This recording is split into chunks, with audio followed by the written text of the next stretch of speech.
Hola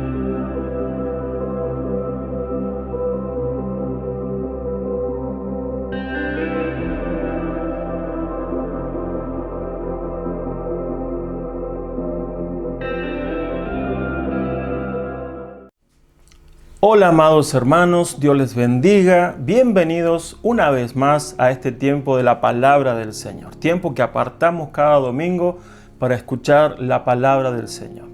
Y le damos la bienvenida, como siempre, a los amigos que nos acompañan y también a aquellos hermanos que se unen a este tiempo de la palabra.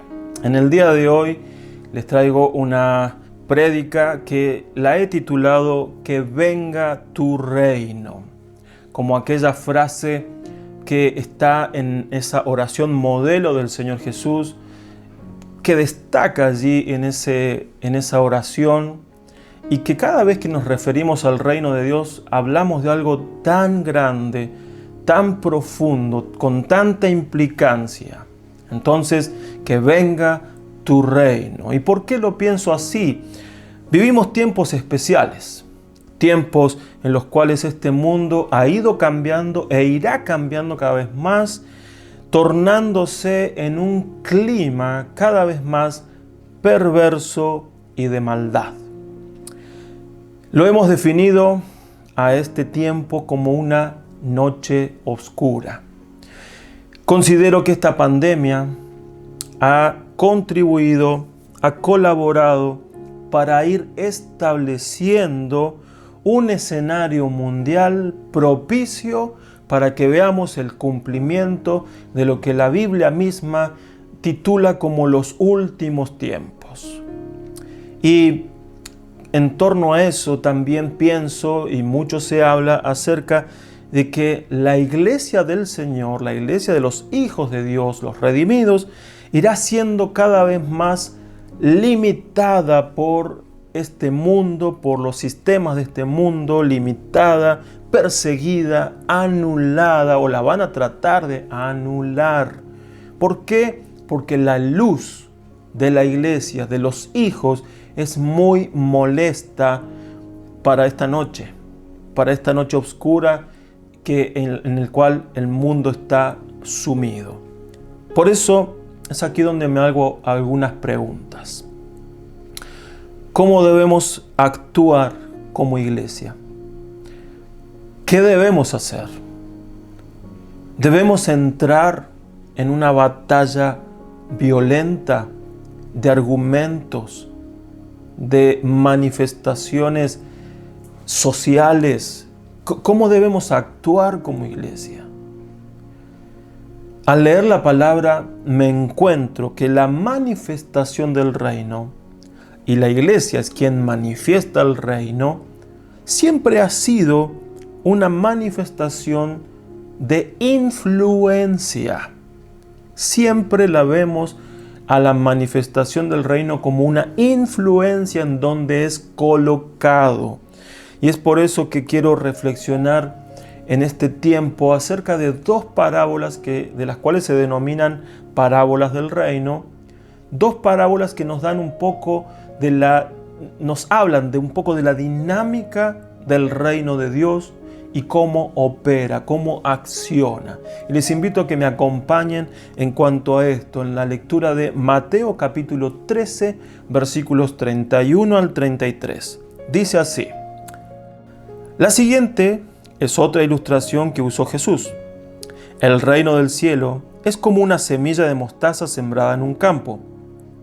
Es la más pequeña de todas las semillas, pero se convierte en la planta más grande del huerto. Crece hasta llegar a ser un árbol y vienen los pájaros y hacen nidos en las ramas. Jesús también usó la siguiente ilustración.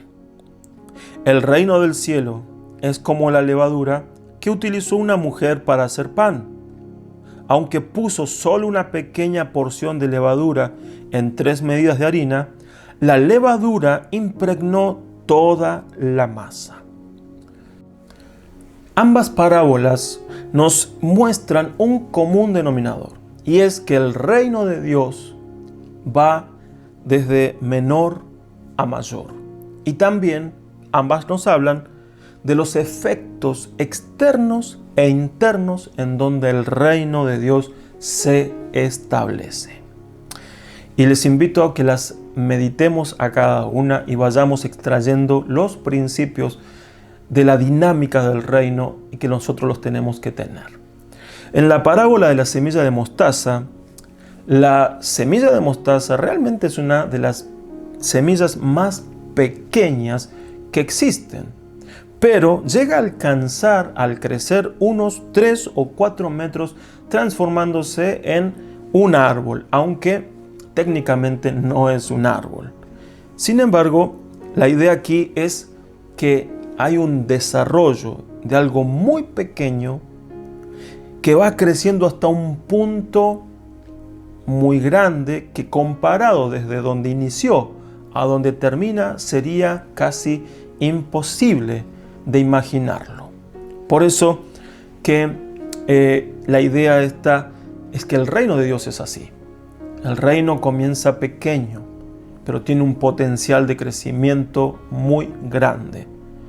El reino de Dios comienza como una semilla de mostaza y termina siendo como un árbol que provee incluso refugio para los animales, las ramas para que las aniden las aves, aparte de todo el fruto y de poder seguir multiplicándose. Todo en el reino de Dios, todo lo que nace de Dios, muchas veces tiene este patrón. Una semilla de mostaza que cae a tierra, que es sembrada, que muere allí, pero que luego surge en un gran árbol.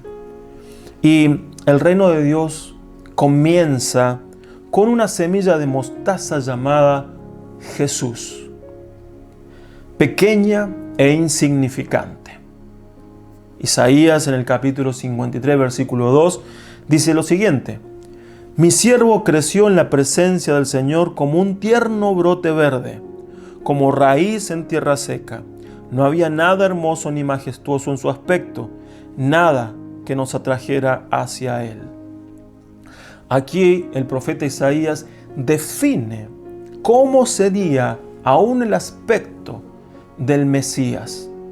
Él era una pequeña semilla de mostaza sembrada en la ciudad de Jerusalén, donde lo mataron, donde lo crucificaron. Nadie creía que él era el Mesías. Nadie podía aceptar que él era el Mesías porque esperaban un Mesías poderoso, un Mesías militar, un Mesías que venía a traer una conquista sobre los romanos e instalarse en el trono de David. Sin embargo, este Mesías que llegó era una semilla de mostaza, insignificante. Nadie creía en él. Sin embargo, al morir y al ser enterrado allí en la ciudad de Jerusalén, se transformó porque germinó y brotó y se transformó en un gran árbol que hoy alcanza a las naciones y lo ha hecho desde aquel entonces y estos 2000 años hasta el día de hoy, alcanzando a muchas personas para el reino de Dios. Muchas naciones se han ido a cobijar a sus ramas, a anidar en sus ramas, a cobijarse bajo su sombra. El reino de Dios es así.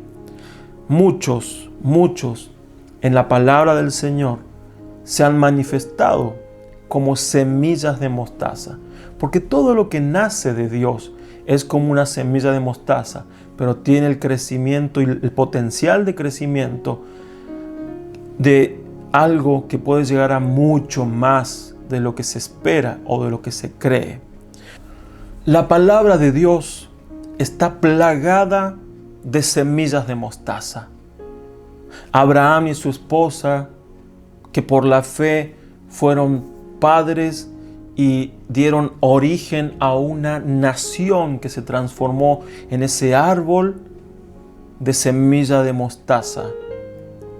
Podemos citar a Josué, podemos citar a David, este jovencito que no se lo consideraba grande, era un pastorcito de ovejas y llegó a ser un rey. Podemos considerar a Esther, esta muchacha que llegó a ser la reina al lado del rey Asuero, podemos citar a los discípulos que habían sido todos desechados y eran considerados insignificantes y llegaron a ser las columnas de la iglesia. Podemos citar a tantos, pero también podemos citarnos entre tantos a vos y a mí.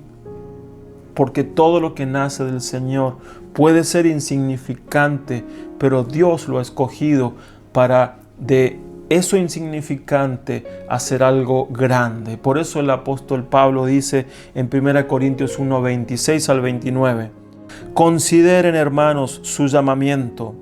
No muchos de ustedes son sabios según los criterios humanos, ni son muchos los poderosos, ni muchos los nobles, sino que Dios eligió lo necio del mundo para avergonzar a los sabios, y lo débil del mundo para avergonzar a lo fuerte.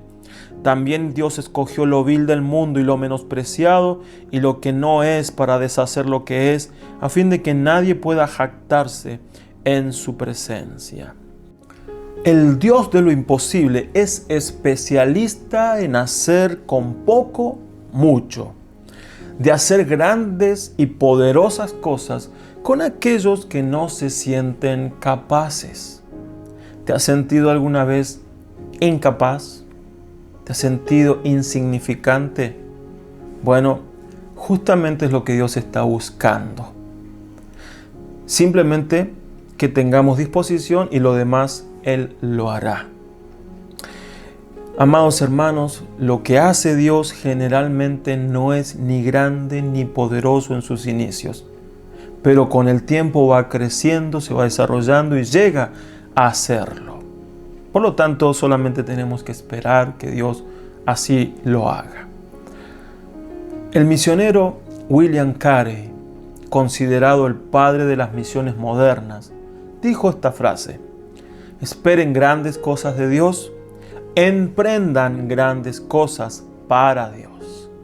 Y esta frase pareciera contradecir lo que estoy diciendo, pero no, porque si vamos al caso, la labor de William Carey comenzó muy pequeña y aún resistida, pero llegó a crecer de tal manera que ha avanzado a través de los años y de los siglos, dando inicio a este movimiento misionero moderno, y hasta el día de hoy se sostiene, y no solamente eso, sino que ha crecido. William Carey él se sembró como esa semilla de mostaza pequeña, pero él sabía que podía tener potencial de crecimiento. Todo el que siembra una semilla de mostaza sabe que tiene potencial de crecimiento.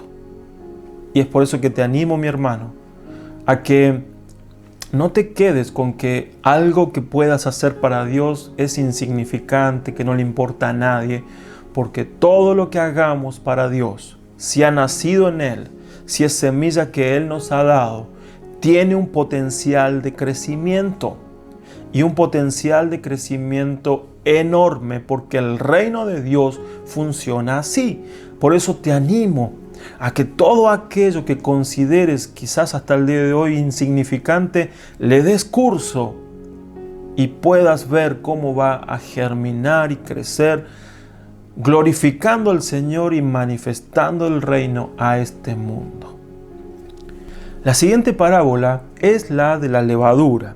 En esta parábola nos encontramos con una actividad cotidiana como es la elaboración del pan casero. Lo interesante aquí es que la figura que utiliza el Señor, ¿no?, es la de la levadura, la cual tiene en algunos ámbitos teológicos una connotación mala, porque siempre que se habla de la levadura se la habla desde el punto de vista del pecado que contamina. Pero no es el caso para esta parábola, porque está hablando del reino, de su dinámica y de su influencia. Por lo tanto, el Señor toma la imagen de la levadura para hablar de su efecto en la masa en la cual se la pone. En la parábola dice: un poco de levadura metido en 3 medidas de masa, leuda toda la masa. Tan solo un poco leuda toda la masa. La levadura de la cual se habla aquí no es la levadura que nosotros conocemos, estas levaduras químicas, sino que lo que se conoce hoy, ¿sí?, en estos tiempos de pandemia, creo que algunos han intentado hacerlo, es la levadura que se obtiene de la masa madre, ¿no? Masa del día anterior que cambió, que fermentó y que provoca el ser levadura para leudar una masa, ¿no? Y es interesante este concepto porque la levadura de la cual el Señor habla aquí es masa del día anterior que fermentó. Masa fermentada, es decir, masa que cambió, masa que se transformó. Y es la única manera en que una masa puede transformar también o influir en aquel lugar donde se la pone. Una masa fermentada en 3 medidas de pan puede fermentar toda esa masa. Masa que cambió solamente es la masa que puede leudar otras masas. Y la enseñanza aquí es que el reino afecta, influye, se mete. El reino de Dios no se impone a la fuerza, por lo menos en estos tiempos en el cual vos y yo tenemos que manifestar el reino. El reino de Dios es influencia. Es un reino que, expuesto a su accionar, muchas cosas son afectadas para bien. Y quiero extraer de estas 2 parábolas 2 principios que tenemos que tener como dinámica también en nuestras vidas. En primer lugar, el reino de Dios crece de manera gradual y progresiva. Esto lo vimos al hablar de la semilla de mostaza. Cuando el reino de Dios se establece en nuestras vidas, comienza como algo pequeño, pero será inevitable su crecimiento al punto de dar evidencia de su existencia y se manifiesta en nosotros. ¿Cómo? El reino de Dios puede alcanzar nuestras vidas, nuestras familias, puede alcanzar nuestros trabajos y nuestra sociedad. Puede ir de muy pequeño a algo grande donde todos van a ver la manifestación del reino. Su crecimiento es gradual pero progresivo. Lo interesante de esto es que cuando éste se manifiesta, cuando ha crecido, se transforma en un lugar para otros. Se transforma en un lugar para otros. Gente que quiere cobijarse bajo la influencia de este reino. Por eso que lo que el Señor haga en tu vida, en mi vida, en la iglesia, en las familias, va a ser visto y muchos van a querer ir hacia eso. Así como hablábamos de aquellos viajeros que miraban una ciudad en un monte en la noche y querían ir hacia esa ciudad, muchas personas, al ver la influencia positiva del reino de Dios, van a querer acobijarse a ese lugar. Si el reino se establece en nuestras vidas, seremos ramas sobre los que aniden los perdidos y los necesitados. El reino se manifiesta así a través de la iglesia. El reino de Dios llega entonces a nuestras vidas como algo pequeño, pero con un potencial enorme de crecimiento. Tu vida tiene que ser afectada al punto de hacerse grande para el reino. Tu vida tiene que ser afectada al punto de hacerse grande para el reino. En segundo punto, el reino de Dios afecta todo con su cultura.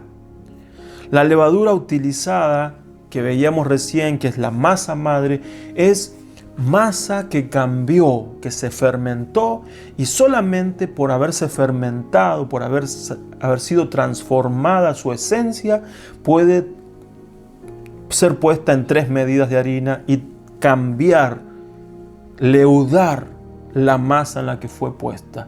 Si fuese masa sin cambiar, no puede leudar. Solamente leuda toda la masa si es transformada. Nosotros somos masa que cambió. Masa que cambió, que fuimos leudados por la acción del Espíritu Santo y tenemos la responsabilidad de que donde se nos ponga, poder leudar nuestro entorno para que sea transformado, influido por la acción del reino de los cielos, por la acción del reino de Dios. Solo hijos cambiados, transformados, pueden transformar su entorno, su ambiente, la sociedad. Solamente hijos transformados. Y si hablamos de influencia, hablamos de cultura, porque el reino tiene su cultura. La cultura del reino de Dios. Y esta debe establecerse a través de nosotros. El Evangelio es la puerta de entrada a este reino, pero todos debemos vivir conforme al gobierno de este y su cultura se manifestará en nosotros. Todos sabemos lo fuerte que es una cultura. El reino de Dios es una cultura que debe traer influencia para bien, para transformar vidas, para transformar familias, para transformar ambientes, para transformar sociedades. Todos sabemos que una cultura es muy fuerte. Por ejemplo, los romanos, ellos iban y tomaban, conquistaban un territorio y trataban de cortar la cultura del lugar. Pero habían culturas tan fuertes que terminaban resurgiendo y afectando a los romanos. Por ejemplo, la cultura de Grecia. Se habla de que los romanos conquistaron a Grecia militarmente, gubernamentalmente, pero Grecia conquistó a Roma culturalmente. Una cultura es muy poderosa. La iglesia primitiva tuvo que lidiar con la cultura establecida por los romanos, por una cultura griega, tuvo que lidiar y establecer una cultura propia, la cultura del reino de los cielos. El reino, con su cultura, como la masa madre, la levadura, se va metiendo a través de la masa de este mundo y con su levadura va leudando, va transformando todo su entorno. Hermanos, nosotros tenemos una cultura de reino que no es cultura evangélica y es una cultura que puede influenciar a la masa de este mundo. Por eso tenemos que crecer en esta cultura del reino de Dios. El reino de Dios entonces es progresivo, va de menos a más, tiene un potencial de afectar a nuestro alrededor y ofrecer sus ramas, los hijos transformados, a todo aquel que quiera anidar. El pueblo de Dios es del reino. Manifiesta su cultura, no su religiosidad, no son imposiciones, es esencia. Los hijos del reino tienen esencia de reino porque el Espíritu Santo está en ellos y los transforma y los lleva a madurez de tal manera que puedan marcar una diferencia, formando entre sí una cultura, un entramado, un tejido que los diferencia de otras culturas, de otros pueblos, y lo manifiesta el cielo en la tierra. El reino de Dios, a través de sus hijos, avanza conquistando en lo espiritual, no con imposiciones. Es una batalla que se libra en lo espiritual y que afecta vidas. Romanos 14:17 dice: porque el reino de Dios no es comida ni bebida, sino justicia, paz y gozo en el Espíritu Santo. El reino de Dios, su gobierno en nosotros, en nuestras vidas, nos hace sus hijos, nos hace hijos del reino, y el Espíritu Santo nos transforma para que se manifiesten en nosotros y a través de nosotros la justicia, la paz y el gozo que viene por medio del Espíritu Santo. No podemos afectar con la cultura del reino, no podemos afectar con el reino a este mundo si primeramente nosotros no hemos sido transformados, leudados por el reino? No podemos crecer si no podemos asumir con fe que una pequeña semilla de mostaza puede transformarse en un gran árbol en las manos del Señor. Por eso, hermanos, yo te animo a que el reino se establezca en tu vida. Clama todos los días: Señor, venga tu reino.